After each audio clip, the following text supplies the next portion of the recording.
Great. Well, welcome. It's terrific to be here at the Yass Prize. My name is Ryan Craig. I am a managing director at Achieve Partners, a impact investment firm focused particularly on the intersection between education and employment. So we have a workforce fund, essentially, where we're building apprenticeship programs. And I have a new book, which I think is circulating around, called Apprentice Nation. And I think I'm going to talk for a few minutes about sort of what the point of the book before we get to the panel. And I don't know whether there are slides or not, but if there are, you can put them up. If not, I will just go ahead. I don't know if any of you sort of follow popular music. It seems like every summer there's a song of the summer. This summer, the song of the summer was a song by a Virginia singer-songwriter by the name of Oliver Anthony, named Richmond North of Richmond. And it was for the very first time an artist appeared for the first time on the Billboard 100 chart at the top of the chart. And if you're familiar with the song, it's a song basically about how young people only feel like they have bad jobs, dead-end jobs available to them, jobs that are breaking their back, jobs with no career pathway, with no future. Anthony was asked, he's like, is this a conservative liberal thing? Is this a rural urban thing? He's like, no. This is an issue that young people I know are facing. They're not seeing a career pathway. As a country, America has invested a lot in four-year college as the sole pathway, the sole socially acceptable pathway to economic opportunity and socioeconomic mobility. And it worked for a while. But we're seeing over the past 20 years that really breaking down because half of all students who attempt college don't complete college because of the affordability issues that are obvious to everyone here and often on the front page of the newspapers, and increasingly around employment and employability. And that's a big problem because that problem is about to get much worse. And let me tell you why. Digital transformation has already dramatically increased the number of digital skills, platform skills, job knowledge, business knowledge skills that employers are listing in job descriptions they're not finding in your typical student who's progressed from secondary school through to college and done everything they've been told to do and graduate. They're not finding those skills. And those skills are actually harder to learn in a classroom than they are by doing. In addition to that skills gap, we're seeing the emergence of what's being called an experience gap, where good entry-level jobs that college graduates want to get, increasingly are listing 3 months, 6 months, 12 months job experience required, explicitly or implicitly, in job descriptions. And AI is about to make that experience gap much worse. Why? Think back to your first good job out of college, your first professional job. Presumably, a sizable portion of your time was spent doing grunt work, menial work, while you kind of learned the ropes and figured out what was going on there. My first job, I was a consultant, and I spent, 30 hours a week developing PowerPoint presentations that I'm pretty sure no one ever looked at. Going forward, no employer is going to want their entry-level analyst or associate to be spending 30 hours a week building PowerPoint presentations. You're going to spend an hour or two a week. AI will do the rest, and the expectation will be that you'll spend the vast majority of your time doing higher value work, client work, product work, business development work, which you will not be able to do without relevant work experience, is the point. Look at what's happened in cybersecurity. A decade ago, someone with a modest technical background a college graduate, could get a good entry-level job as a tier 1 analyst in a security operations center. So this is sort of first row of defense. You're looking at the alerts coming in for your client. You're deciding which you can disregard, which you need to resolve, which you need to elevate. Today, thanks to automation, most of that work has gone away. The entry-level jobs in security operations centers are what used to be called tier 2 analyst jobs, which require a CISSP certification, which asks for 3 to 5 years experience. So we're in for a world of hurt as a country if we don't figure out fast how to do more to integrate real, relevant work and life experience into the current educational pathway that we've developed. Apprenticeship is obviously a great way to do it because an apprenticeship is a full-time job where the skills and experience are being delivered as part and parcel of that job. And the book talks about a plan for doing that in a way that we have not been. We, as a country, have overinvested in what I call a tuition-based, debt-based platform for career launch and dramatically underinvested in an earn and learn pathway. But with me today on the panel, we have four tremendous examples of schools and K-12 entrepreneurs that have bought into that notion, that have bought into the fact that an academic preparation for college only is not enough, and it certainly shouldn't be the only pathway for everyone. So I think we're just going to go down in order here and have each panelist introduce him or herself, starting. Go ahead. So thank you. My name is Matt Shosi. I'm the CEO and co-founder of Be More Colorful. We have a virtual reality and immersive media platform called CareerVXR that we use to film real people performing real work in real environments, bringing those experiences into the classroom to help fill what we call the awareness gap, making sure that every student has a fundamental understanding of all of the potential pathways that can be in front of them. And I'm Kelby Woodard. I'm the CEO of the Chris Array Network of Schools. We have 13,000 kids in 39 schools in 24 states. And what makes us unique is that every one of those kids works in a corporate environment 1 day a week in order to earn their college prep education. We're exclusively for kids that are 250% of the poverty level and below. And the unique thing that you were just talking about, Ryan, is that they're earning that experience as 14, 15, 16, 17-year-old students. And the world of AI is going to impact them dramatically. And in fact, they're bringing what they're learning in AI in their corporate jobs back to academia, back to our curriculum. And when they look at ways that they can engage in AI, it's exciting to them, and it gets them more interested in what they're going to do in the future. So completely agree with that. The only thing that is a little bit different about us as a college prep school is that apprenticeship, if you want to call it that, we call it our work-study program, is really about seeing what happens when you do get a college education. What is the world like? What sort of doors are open when you do have that college education? Because they're working with people that have a college education and that they can see those opportunities and actually live them on a daily basis. So, thanks. Hi, Christine Lorenzi, founder and director of Indie Ed. We are a student-led experiential school in St. Petersburg, Florida. I'd like to say that we're melding the best of both worlds. So we align our students based on their abilities and their interests first. Our teachers have the autonomy to partner with our families, and at least once a week, our students are getting into the community to apply what they're learning. So we're actually not even waiting until they're 16, 17, or 18. Our 6, 7, and 8-year-olds, all the way starting from kindergarten, are voicing what they're excited about. And we have that space and freedom and autonomy to allow them to follow their passions and their interests, and they're doing those social skills work, which I think is what you're alluding to when you're talking about the experiential gap that we have right now. They're getting out, they're asking questions, they're researching the person who's leading their panel, they're actually getting in these situations themselves, and they're not waiting until they're adults to make those mistakes and lead their journey. Hi, I'm Mike Felton. I'm the superintendent for St. George Municipal School Unit. St. George is a small fishing community in Mid-Coast, Maine. Shout out to St. George who's listening right now. So we are partnering with a regional technical high school, Mid-Coast School of Technology, to develop the nation's first pre-K through 12 career and technical education program.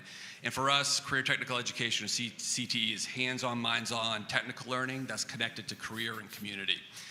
We're going to construct a CTE makerspace building that has a shop for boat building, woodworking, and metalwork, and a makerspace with 3D printers, laser cutters, CNC routers, robotics, and sewing machines.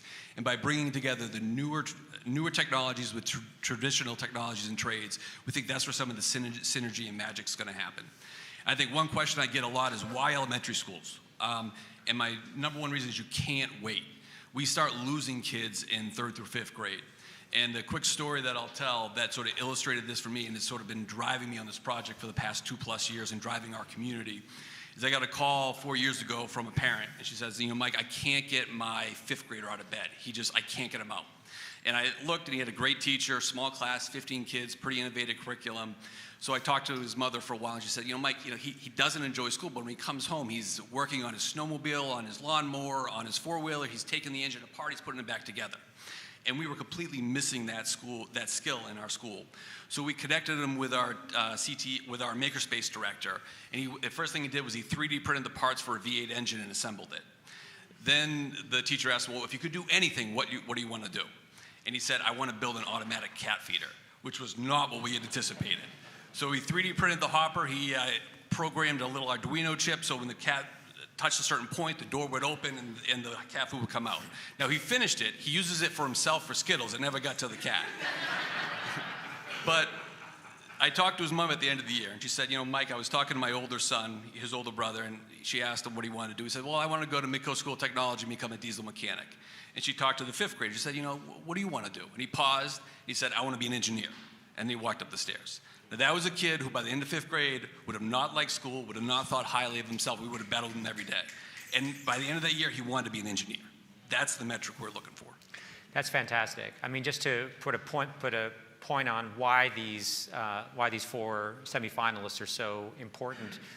The landscape of what I would call continuing technical education, CTE, or experiential education in K through 12 is kind of a wasteland, which is to say, as college became the sole pathway to economic opportunity, what was the point of doing sort of career and technical education or career discovery in high school?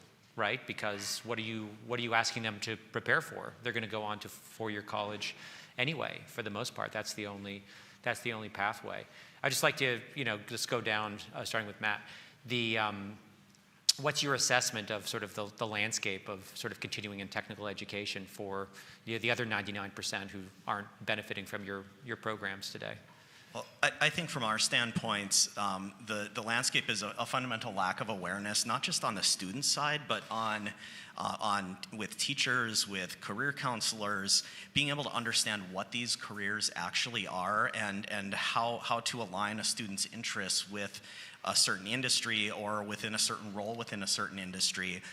That's something that we think is critically important because we give students advice on what career they might be interested based on surveys and pamphlets and minimal experience or immersion, and then they have to make a decision that impacts them the rest of their lives. And we need to do a better job. There are tools and methods that allow us to avoid that, to create that awareness, to create those experiences.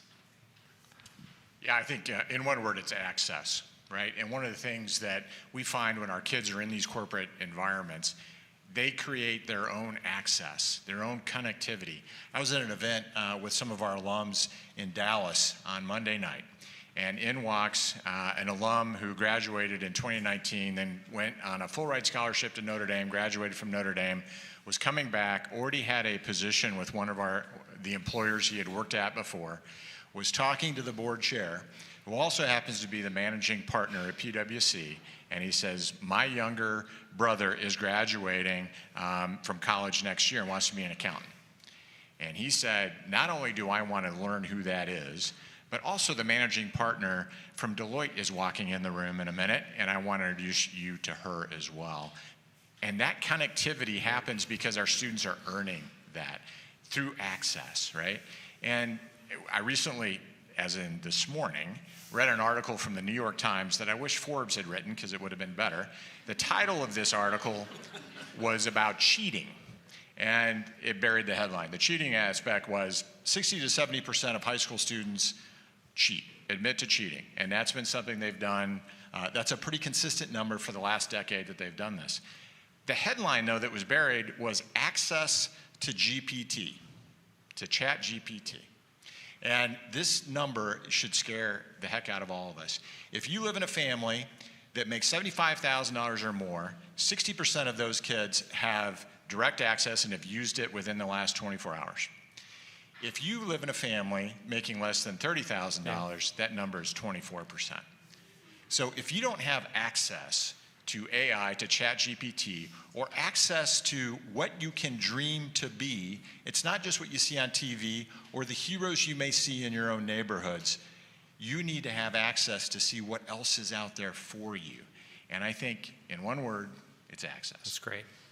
Christine? So I think when we think about what the landscape of education and just jobs will look like for the future, we have to all be really honest and say that we don't know. Things are changing so quickly that what we think our kids will need to be prepared for might not really be it. So the idea of the experience gap also supports something that I think, if we were real as adults and having the conversation, most of us have earned our spots. Well, maybe not the people in this room. We've worked our butts off for our spots and have made our own ways. But typically, people gain employment by access to social connections. So there's the opportunity that our kids have by getting into the community and having these connections, like you were saying. We have young people who have already been offered jobs because they can see how they can communicate, they can problem solve, and that doesn't matter what the job looks like in the future. So the idea of just paying attention to where we're at now and what that might look like in the future. We just have to be honest that we don't know, and preparing our kids with skill sets that can be fluid and flexible is also important. I mean, the first word that comes to my mind is dignity. And I think for a long time we said that unless you went to a four-year college, somehow what you did was less than. And we delivered that message to our nation. I certainly got that message when I was in school. And I think a lot of the fault lines and challenges we're facing as a nation is because that message got infected our public education system. And we pushed out SHOP and we pushed out home ec. Well, now it takes you 2 years to get a contractor to build your house. It takes 3 months to get your car fixed, and good luck ever finding a plumber. Not to mention that we're going to have labor shortages with physicians. We have labor shortages in the technology field. So what we try to really instill in our students is we respect all the pathways. If you want to go on to MIT and get a PhD, God bless you. If you want to come out with a certification from high school and start your own welding business, God bless you. We respect all of that. It's changing. We're seeing the shift, but only a few years ago, we had a high school student, and she wanted to be a nurse, and she wanted to go to the nursing program at our technical high school. And her guidance counselor said, well, you're really in the college track. Don't do that. And she said, you know what, I'm doing it, I don't care. So she went there, and she just graduated from the University of Southern Maine with her nursing degree, and is doing exactly the work that she wants. And the one other story that I think hits home that what we've missed is there was a student who went to Midcoast School of Technology, went into machining, went to a national competition, came in like third or fourth. He got a $100,000 job offer while he was in high school from Boeing. Now that should be on the front page of the newspaper, right, and us rethinking how we're approaching public education. That's great. It reminds me of a piece I wrote last month about a Winchester, Virginia school district where they're foregrounding CTE. They're requiring every student to take a CTE pathway, and there was the valedictorian in the school. She loved welding, and she pursued welding. And that welding made her sufficiently, interesting or different, and she got into an Ivy League school. So there you go. I want to switch gears a little bit and talk about, I don't know if you're familiar with the work of researcher Richard Reeves, who's talking increasingly about how our current academic pathway is doing a good job, relatively good job serving girls, but not a very good job serving boys. And that boys have fallen behind girls really at every level of our education system. And I want you to maybe talk about why your company, your program is particularly important for boys, to provide opportunity for boys in terms of the experiential learning, the work-based learning. Sure. I think for us, by creating experiences that allow students boys, girls, everyone to get into the heart of the action and observe the career, it helps answer that question of why do I need to know this? Being able to be on top of the structural steel on a high-rise that's being constructed. Well, it's pretty important to know geometry if you're going to be someone assembling a structural steel as an iron worker, and really creating relevance for why they're learning that information is one of the most critical things, and that relevance comes from seeing what are the actual industries, what's the actual work that I would be performing, so that I have a goal, I have a mission, I have a reason for why I need to learn these things that, in the use case that you're providing me, don't make any sense. But if you can associate it with a career or an industry that I've shown an interest in, then I'm going to be motivated. So important for completion and achievement. Well said, Matthew. And what I would say is that an amazing thing happens when you send kids to work, right? Especially in the environments our kids are working in. A lot of times our boys are not motivated by academics because they haven't had a great academic experience up until they come to Cristo Rey. And when they do come and they end up in a workforce, they see something else they can be good at. And that's motivating for them to be able to come back into the academic world and say, you got to be good at academics if you want to do that. And it's a little bit like other co-curriculars, like playing football. For us, instead of playing football, it's work study. That's great. As the only female on a panel that's not your father's shop class, I feel it has to be said that it's not necessarily just a boy thing.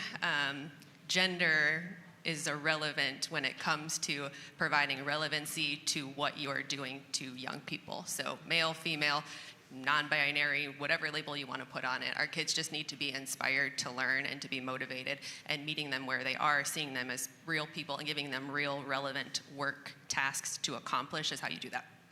Yeah, I want to echo what you're saying, Christine. I think when you allow children to build and create with their hands and their minds, they light up. Our fourth grade teacher, Jamie McCaffrey, said that, and I think that sums up all I'm trying to say. And that's not just a male, female. It's not just a kid thing. It is a human thing. It's what we're, I think, made to do. It's where we all light up when we build and create. So by bringing that into the curriculum and just into the culture, and recognize that and providing students that opportunity, they re-engage in their learning. And some students, when they disengage, they disrupt an entire classroom. Other students, they disengage, you don't know as well because they draw within.